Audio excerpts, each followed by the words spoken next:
नमस्कार मित्रों, बहुत दिन बाद मुलाकात हो रही है। आज हम बेसिकली चर्चा करेंगे शेयर मार्केट के बारे में। बहुत सारे लोग हमसे पूछते हैं कि हम शेयर मार्केट में इन्वेस्ट कर सकते हैं या नहीं। अब जाहिर सी बात है कि लोगों को जल्दी कमाने की या फिर मतलब थोड़ा पैसा अर्न हो जाए, ऐसी इच्छा रहती है, तो वो इन्वेस्ट कर सकते हैं कि नहीं, इसके बारे में हम कुंडली के हिसाब से आइए चर्चा करते हैं। कुंडली में 12 भाव होते हैं और सभी भाव अपने अपने हिसाब से कुछ न कुछ लाभ दिखाते हैं। जैसे प्रथम भाव है तो आपका स्वास्थ्य का लाभ, आपका आत्मविश्वास का लाभ, या आपका जो एक मेंटल एबिलिटी जो होता है वो दिखाता है। जो दूसरा भाव होता है वो पैतृक संपत्ति का लाभ, अचल संपत्ति का लाभ। और जो मेन जो लाभ होता है ना, आप अपने जीवन में उतार के देख लीजिए, 11वां भाव से भले ही लाभ देखा जाता है, लेकिन जो 11वां का चतुर्थ भाव जो होता है वो दूसरा होता है। मतलब 11वां भाव पैसा आ तो रहा है, लेकिन आपके पास टिकेगा कि नहीं, इसकी गारंटी दूसरा भाव ही देता है। तो दूसरा भाव कुंडली में सर्वाधिक महत्वपूर्ण है धन संबंधी मामलों में। जिसका दूसरा भाव बहुत महत्वपूर्ण होता है, बहुत मजबूत होता है, उसको देखिएगा कि उसके पास अचल संपत्ति कहीं ना कहीं से होगा। उसके पास हो सकता है कैश क्रंच हो, मतलब तुरंत खर्च करने के लिए पैसे उसके पर्स में ना हो, लेकिन उसका जो पैतृक संपत्ति है, भूमि है, जायदाद है, ज़मीन है, वो बहुत ज़्यादा होगा। और ऐसे मैंने बहुत सारे लोगों को देखा है कि जिनका मतलब 10 एकड़, 20 एकड़, 25 एकड़ ज़मीन है, लेकिन वर्तमान में खर्च करने के लिए उन्हें काफ़ी संघर्ष का सामना करना पड़ता है। तीसरा भाव जो होता है वो भाई बहनों से लाभ दिखाता है। तीसरा भाव आपके साहस, शौर्य, पराक्रम से लाभ दिखाता है। तीसरा भाव आपके कम्युनिकेशन स्किल, जो बहुत सारे लोग देखते हैं कि रेडियो पे बोलते हैं या फिर सिंगर हैं, उन सब का जो स्किल होता है वो दूसरे और तीसरे दोनों भाव से देखा जाता है, उससे वो कितना कमाएंगे। वैसे ही चतुर्थ भाव जो होता है वो माता, भूमि, भवन, वाहन, इन सब से लाभ को दिखाता है। और चतुर्थ भाव आंतरिक सुख का भी होता है, मतलब आप लाभ कमा तो रहे हैं, लेकिन उससे सुख कितना प्राप्त कर रहे हैं। बहुत सारे लोगों को आप देखेंगे कि मतलब करोड़ों की संपत्ति है, लेकिन सुख, चैन, शांति बिल्कुल भी नहीं है, बड़ा ही परेशान रहते हैं जीवन में। तो चतुर्थ भाव पीड़ित है। वैसे ही जो पंचम भाव होता है वो जुआ सट्टा का देखा जाता है। यहाँ से देखा जाता है कि संतान से आपको कितना लाभ होगा। तो ये भी एक तरीके से जुआ सट्टा हो गया आज के दौर में, क्योंकि आज के दौर में आप स्वयं अपने माता पिता का सेवा करने को तैयार नहीं है, लेकिन आप अपने बच्चों से उम्मीद पाल के बैठे हैं। तो आप भी सोचिए कि जो आप कर रहे हैं वही आप पर लागू होने वाला है। तो ये भी एक जुआ सट्टा है। बच्चे आपका आदर सत्कार करेंगे कि नहीं, आपका सेवा करेंगे कि नहीं, इसके लिए आपको जो दिखाएंगे आप वही वो अपनाएंगे। और जो तत्काल तुरंत लाभ जो होता है ना जुआ सट्टा का, उससे भी देखा जाता है। पांचवा घर जो होता है सूर्य महाराज का होता है, तो सरकार से भी जो लाभ होता है वो भी यहाँ पर देखा जाता है लॉन्ग टर्म के पर्सपेक्टिव में। अब बहुत सारे लोग कहते हैं कि पंचम भाव से हम देख तो लिए कि जुआ सट्टा या फिर शेयर बाजार में हमें लाभ होगा कि नहीं, लेकिन जैसे दशा जो चलती है कुंडली में वो जरूरी नहीं है कि आपका पंचम भाव से संबंधित ग्रह की दशा चले। पंचम भाव में जो भी ग्रह बैठा हुआ है उसकी दशा, या जो देख रहा है उसकी दशा, या फिर जो पंचम का लॉर्ड है, भगवान है, या फिर उसका स्वामी है, उसका दशा। तो बहुत सारे केस में आप देखिएगा कि पंचम भाव अति बलवान है लोगों का, और एकदम लग रहा है कि मतलब आप पैसे डालें शेयर मार्केट में और आपका एकदम बढ़ गया तुरंत। लेकिन दशा जो है यदि पंचम भाव से संबंधित न चल रहा हो, अष्टम से चल रहा हो दशा, जैसे कि मैं बताया कि अष्टम भाव जो होता है ना वो इंश्योरेंस वगैरह से लाभ दिलाता है, मतलब लॉन्ग टर्म यदि आप इन्वेस्ट करेंगे तो प्रॉफिट दिखाता है। तो यदि आपका अष्टम का दशा चल रहा है और आपने पंचम को सिर्फ मजबूत देख के शेयर मार्केट में पैसा डाल दिया, तो याद रखिए आपको छोटे काल में नुकसान होने वाला है।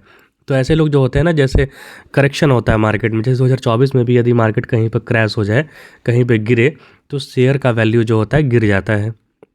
अब शेयर का वैल्यू गिर जाता है तो बहुत सारे लोग परेशान, ले भाई मेरे को फ़ायदा नहीं हो रहा है, अब तो हम नुकसान में चले गए।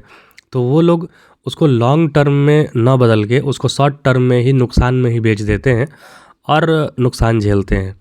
तो याद रखिए शेयर मार्केट का पहला नियम तो ये है कि आप पूरा तरीका से खुद से कैलकुलेशन करके पैसा कहीं इन्वेस्ट कीजिए। दूसरा, यदि कैलकुलेशन कहीं रॉन्ग बैठता है, यदि आप डाउन जाते हैं, तो आपको उसको लॉन्ग टर्म के पर्सपेक्टिव में देखना होगा। मतलब आप उसको छोड़िए और उसको आप बढ़ने दीजिए, 2 साल, 4 साल, 10 साल, फिर से मार्केट बाउंस करेगा। जैसे 2001 में मार्केट क्रैश हुआ था, फिर 2007 में जब अमेरिका की जो लेहमन ब्रदर्स की कंपनी ख़त्म हो गई थी, दिवालिया घोषित हो गई थी, तो पूरे विश्व का मार्केट क्रैश हुआ था। फिर 2012 के आसपास भी क्रैश हुआ था। फिर 2020 में जब कोरोना आया उसमें भी मार्केट क्रैश हुआ। लेकिन मार्केट फिर से बाउंस बैक करता है, हालांकि समय लेता है। इसलिए जब भी आपका शेयर मार्केट में पैसा आप डालें, तो यदि तुरंत आपको लाभ न मिले, आप नुकसान में चले जाएँ, तो उसको बेचने की कोशिश ना करें, क्योंकि ये कुंडली के दशाओं पर भी निर्भर करता है कि कौन सी दशा आपकी चल रही है। छठे भाव की दशा यदि चल रही है, आठवें की दशा चल रही है, तो ये आपको लाभ नहीं देगा, ये तुरंत लाभ नहीं देगा, काफ़ी लॉन्ग टाइम तक आपको उसमें अटकाए रखेगा। तो ये भी देखना ज़रूरी होता है। यदि 12वें भाव का दशा चल रहा है, तो 12वां भाव तो नुकसान का होता है, व्यय का होता है। और जो आजकल डूबी हुई कंपनियां जो होती हैं ना, उसको भी बेच के लोग पैसा कमा लेते हैं, उसका भी होता है 12वां भाव। तो इन सब घरों से संबंधित यदि आपका दशा चल रहा है, तो तुरंत आपको लाभ मिलने के अवसर कम मिलते हैं। आपको लॉन्ग टर्म में आपको देखना होगा, हालांकि लाभ आपको होंगे। कुंडली का 12वां घर जो होता है, कुछ ना कुछ कहीं ना कहीं लाभ जरूर देता है। कोई भी भाव कंप्लीटली बुरा या कंप्लीटली अच्छा नहीं होता है, सबके प्रोज एंड कॉन्स होते हैं। अब जैसे ही जो सामने जो राहु देवता है, ये यदि पंचम भाव से आपका संबंध बना लिए, तो ये बड़ा ही उठापटक करते हैं। स्टार्टिंग में तो बहुत लाभ दिखाते हैं, व्यक्ति घुस जाता है, लेकिन फिर उसको नुकसान ही नुकसान नुकसान ही नुकसान दिलाते जाते हैं और व्यक्ति के मन में भ्रम डाल देते हैं इस तरीके से कि वो लाभ में आई हुई चीज़ को भी बेच के नुकसान कर बैठता है। तो शेयर मार्केट में डालने के लिए सबसे पहले तो आपको वो पैसा डालना चाहिए जिसको खोने पर आपको गम ना हो। मतलब किसी से कर्जा लेके पैसा शेयर मार्केट में बिल्कुल नहीं इन्वेस्ट करना चाहिए, और आपसे जो एक्स्ट्रा पैसा आपका बच रहा है वो कुछ आप इन्वेस्ट कीजिए, और वो भी लॉन्ग टर्म के पर्सपेक्टिव से।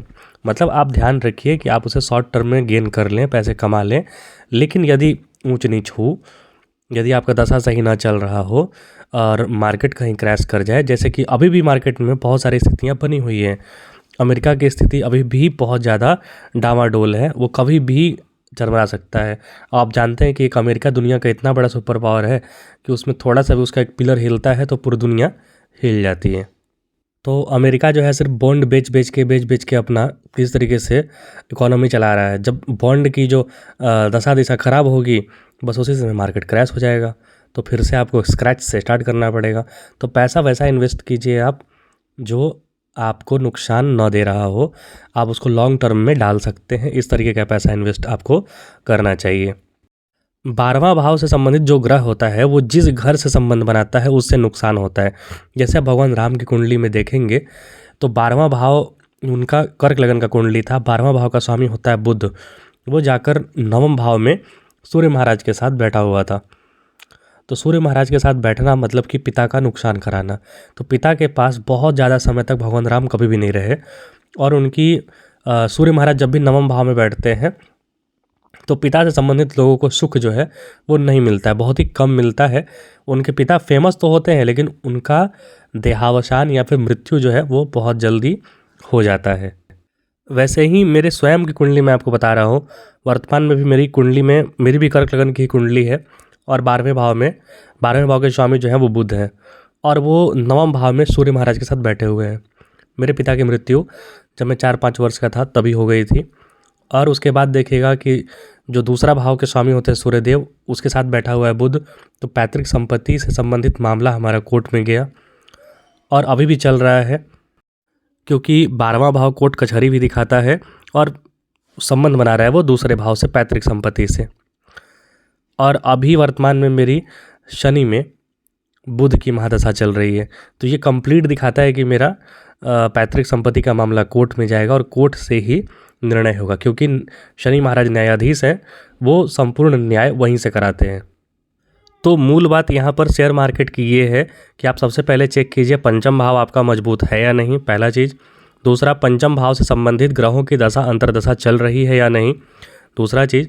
और तीसरा चीज़, यदि आप अभी इन्वेस्ट करना चाहते हैं लेकिन दशा फेवरेबल नहीं है, तो आपको लॉन्ग टर्म के अनुकूल डालना होगा पैसा। आप यदि लॉन्ग टर्म डालने में भी कोई नुकसान होता नहीं है, क्योंकि अभी यदि आप पैसा डाल रहे हैं 10 रुपये, और यदि आप 8 साल 10 साल 5 साल इतने के लिए छोड़ रहे हैं, तो शेयर मार्केट जाहिर सी बात है कि वो उछाल लेकर आता है। पिछले ही जब कोरोना टाइम था तो शेयर जो सेंसेक्स था वो शायद लगभग 37,000 के आसपास था और अभी वर्तमान में 73,000 पे चल रहा है। मतलब कोरोना के बाद भी बहुत बाउंस बैक कर गया है। तो ये लॉन्ग टर्म में फ़ायदा देता है, नुकसान नहीं देता है। शेयर मार्केट में जाना अच्छी बात है, बुरी बात नहीं है। आप मार्केट में पैसा इन्वेस्ट करेंगे तभी तो देश का विकास होता है ना। पैसा आता है तो लोग इन्वेस्ट करते हैं।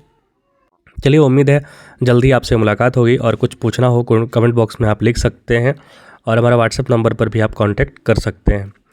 चैनल को लाइक शेयर सब्सक्राइब जरूर करें। देखने के लिए आपका बहुत बहुत धन्यवाद। जय हिंद, जय श्री राम।